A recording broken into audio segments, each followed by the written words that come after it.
dream cars. These are the cars that set our hearts racing, our imaginations reeling, and roped us into car shows to get a glimpse of what we thought the future would look like. Most never made it into production, but while they roamed the earth, they made us believe that anything was possible. It was a combination of science, technology, and hope, all thrown in to create a heady automotive mix, the dream cars.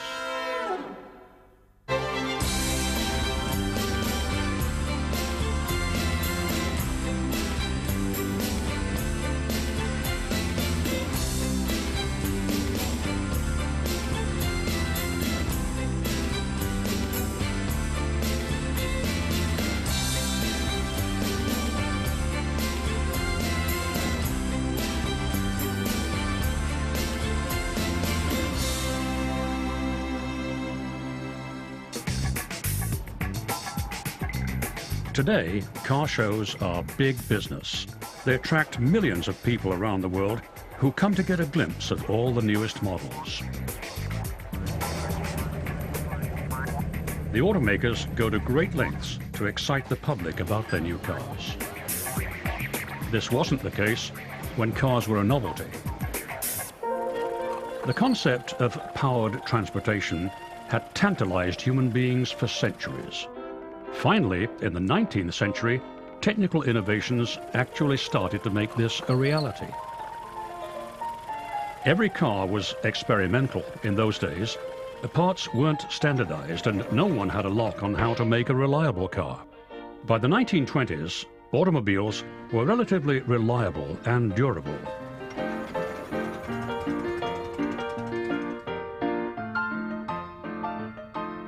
The public could buy cars that they could own and drive for a long time. This presented a problem for the manufacturers. People were holding on to their cars and not buying new ones. They came up with a plan to entice people to visit their showrooms: styling. In the 20s, when the very, very start of styling originated in America, the country was dominated by pretty ordinary, pretty plain cars that had become very practical. The chairman of General Motors, Alfred P. Sloan, is credited with developing the concept of planned obsolescence. He believed that annual styling changes would cause people to buy something new, even if there wasn't anything wrong with what they already had. It was also very cost-effective for the company. To improve or to change the power trains in a car or the chassis underneath would be fairly expensive, but to make new metal stampings for the exterior of the car was relatively cheap. Sloan decided Harley Earl would lead the styling charge. Earl was a young custom car designer in California who was making a name for himself creating cars for movie stars. Sloan ordered the head of Cadillac, Charles Fisher, to visit Earl and lure him to Detroit. Fisher offered Earl an assignment to develop the body style for Cadillac's new, small, more affordable car, the LaSalle. Earl loved the European car, the Hispano Suiza. His Hispano-inspired LaSalle stood out from the crowd. This era of the 20s, I can't convince you how dull those cars were in the 20s. To see this good-looking car out there, it's starting to be at a price that some people could afford it. Sloan was happy with Earl's work and named him the first head of styling for any automaker. So there was Mr. Earl. They'd hired him to do the first car for Cadillac, and they envisioned a line of cars for Cadillac, unlike anything that had ever been in the world. An 8-cylinder Cadillac, a 12-cylinder Cadillac, and a 16-cylinder Cadillac. Nothing had ever happened like that. That was to be a car that they were going to take around the world. While Earl was settling in at General Motors, the stock market collapsed, sending the economy into a tailspin. Chinese philosophers have said there are two sides to chaos: danger and opportunity. The disastrous economy and resulting slack sales allowed Sloan to rely more on his new stylist. He reasoned that the company could save an enormous amount of money if it reduced the variety of chassis it built. He had Earl create the differences for the Chevrolet, Pontiac, Oldsmobile, Buick, and Cadillac brands through styling. There would be a new car coming out of General Motors every year, not just for one division, but wherever that car was shared. In other words, it would be shared by Chevrolet, Pontiac, and Oldsmobile. So there'd be 3 new cars coming out. It was his responsibility that they looked different.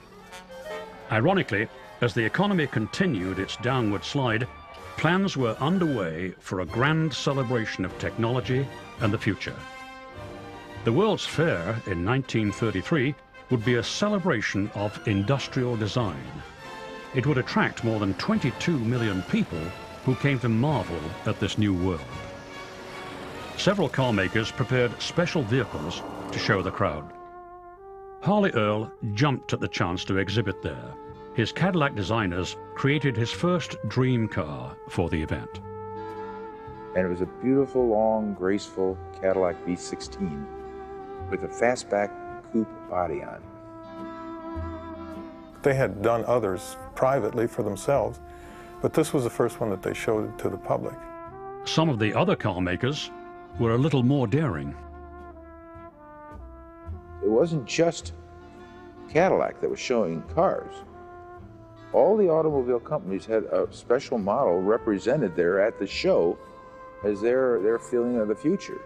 The Pierce Arrow Silver Arrow was considered to be the most stunning car at the show. The Pierce Arrow, the Silver Arrow, was at least 10 years ahead of its time. That configuration, the envelope body, was not seen in production until 1946. Only 5 of these $10,000 cars were made. While too expensive for the masses, their streamlined styling created quite an impact. They made people want cars in a time where people barely had enough money to put bread on the table, and they still wanted a new streamlined car.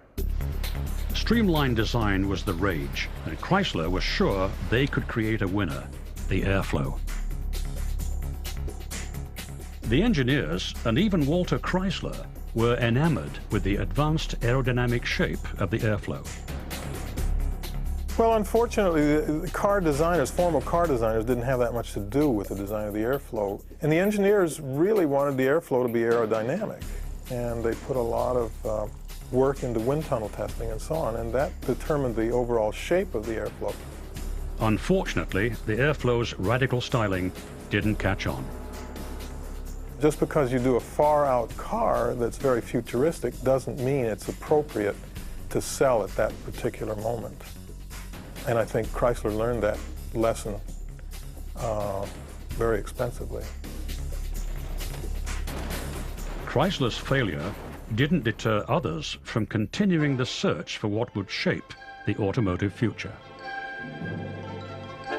Buckminster Fuller, later known for his geodesic domes, created a radical new vehicle, the Dymaxion. It had front-wheel drive, an engine in the back, and rear steering.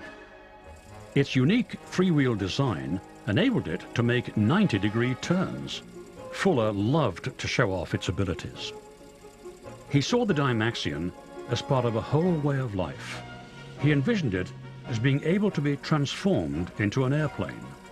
These low-cost auto airplanes would allow people to move out of congested cities and populate inexpensive rural areas. As a concept and as an idea, it was a great idea, and there was no precedent for it. I mean, it was original.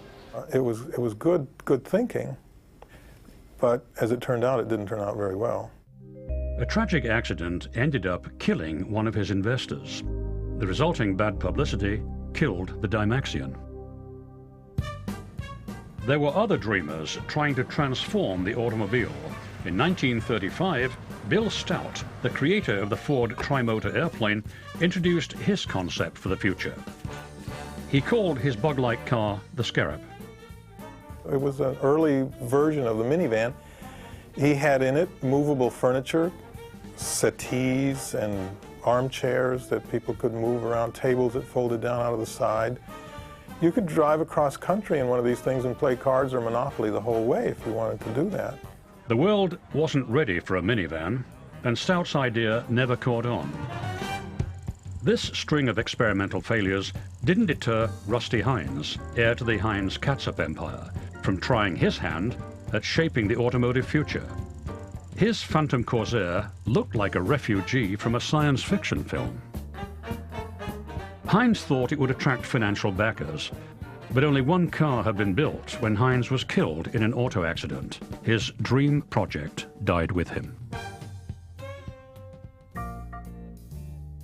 Back in Detroit, Harley Earl's reign as the king of style was under attack. Packard executives were the toast of the town in their sleek, boat-tailed convertibles. Edsel Ford liked the Packards and had his designers dream up a similar concept car for him.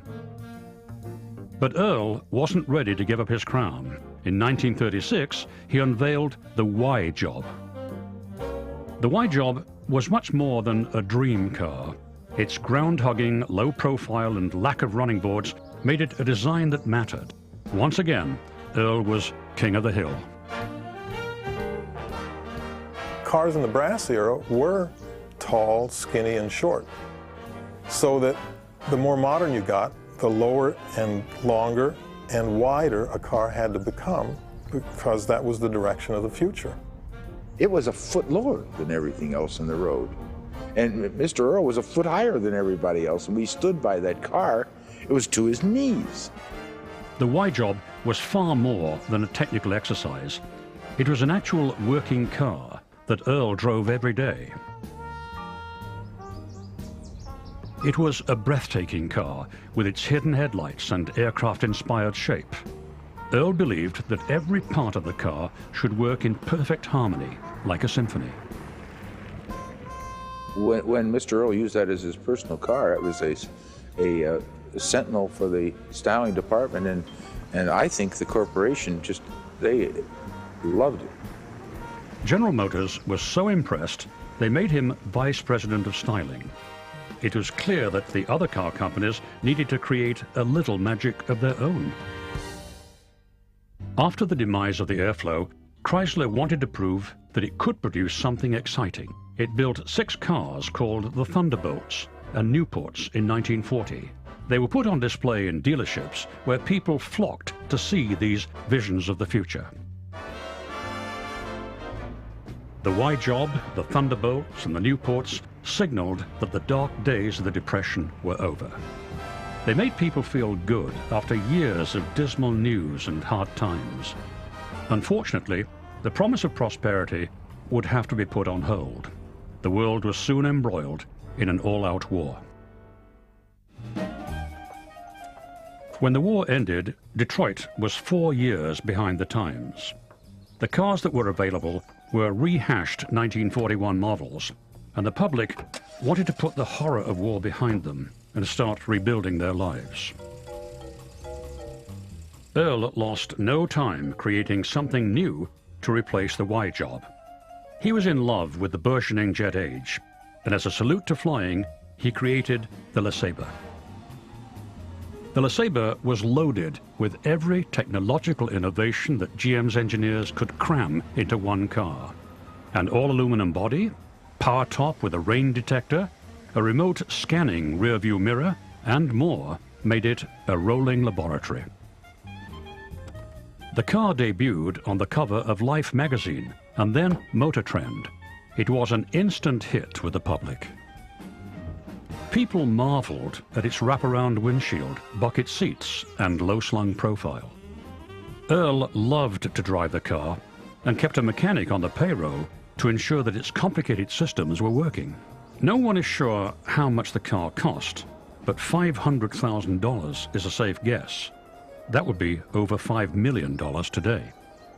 Earl's creation caused such a stir that plans were soon made to have his staff develop a series of dream cars for an upcoming show of General Motors products and technology.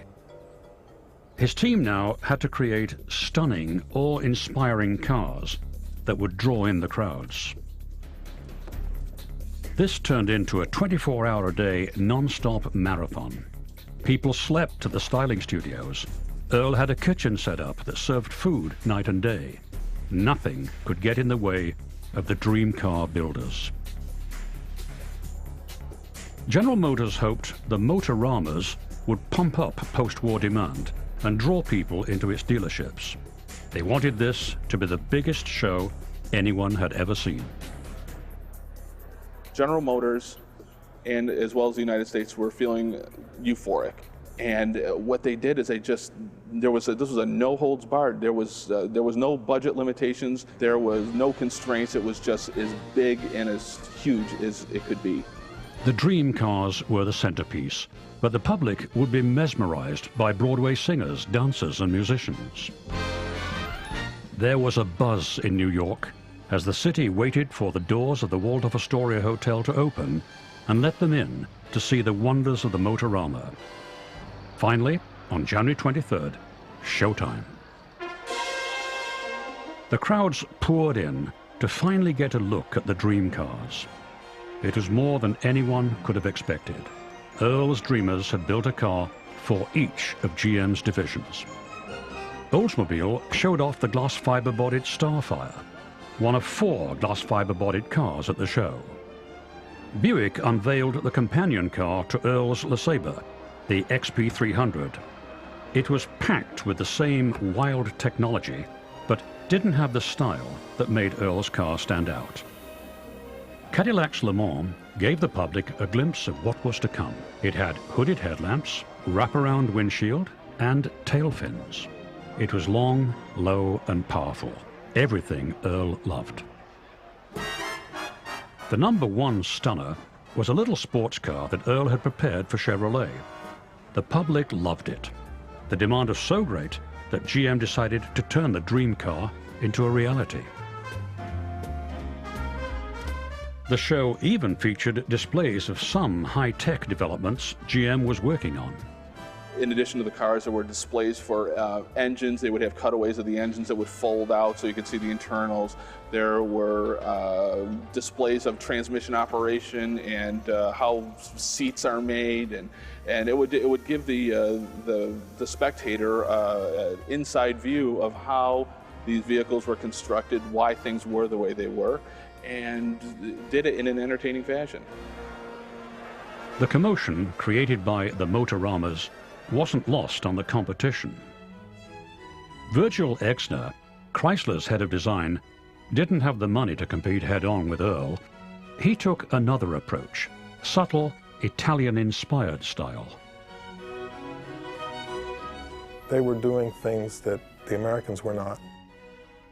Smaller cars, more organic cars, much less ornamentation, just more beautiful forms. And Exner appreciated that and tried to blend the American form with the Italian. It was very clean, it was very pure. It was this wonderful blend of this early 50s Italianate feel that you begin to get a look at in the Cisitalia. You begin to get a feel for it in some of the Ferraris of the era. Ford took another tack and tried to outdo Earl with their Atmos. Its bubble top, large fins, pointed bumpers, and tight wheel wells didn't excite the public like Earl's cars had. They kept trying. The Lincoln Futura kept the bubble top theme alive, and its heavily lidded eyes added a note of mystery. While it didn't influence production design, it did become famous when it was used as the Batmobile in a television series.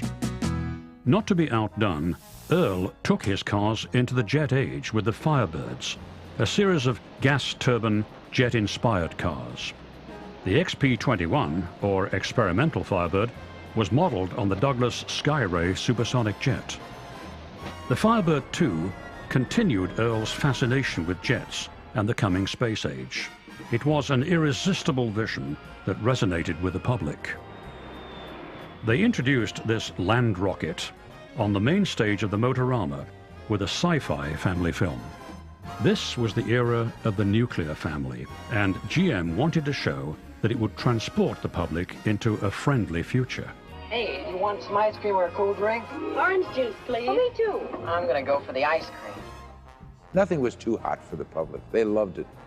They'd been watching that car of the future on Popular Science magazine and coming to their new home that was going to be there, and there'll be an airport and a landing strip in the front, and the airplane will park there and the car will park there. If you didn't have an airplane, the car looked like an airplane. So it was a great time. It was naive, but it was a wonderful time. It was a complete and compelling vision of modern life. Technology was the playful servant that would liberate our lives. There were no downsides. Firebird 2 to Control Tower. We are about to take off on the highway of tomorrow. Stand by. The future had no traffic jams, no smog, no accidents, only happy, affluent people. Across town, Virgil Exner's sleeker, leaner cars were creating a stir. While they didn't look as futuristic as Earl's designs, Exner would soon influence the shape of tomorrow. In 1957, Exner and Chrysler unveiled their forward look. Suddenly, GM designers felt like they were living in the past. We were driving down Mound Road and saw some of the new products parked out in their lot by the factory, and we were shook up. It was unbelievable. As the GM stylists worked on the Firebird 3, they began to hatch a plan to counteract Exner's designs. Earl was close to retirement, and power was up for grabs. We actually had a little bit of an insurrection there at Stallion when he was over in Europe, and we had seen those Chryslers. We all started a new car. Every studio had the one Mr. Earl was asking for, and then a new one standing beside it. And Bill Mitchell has taken over, and he allowed us to do that. It was a signal that Earl had lost his touch with the times. There are things we appreciate that kids don't appreciate because we're stuck in time, and things that kids appreciate that we don't appreciate because they're moving on.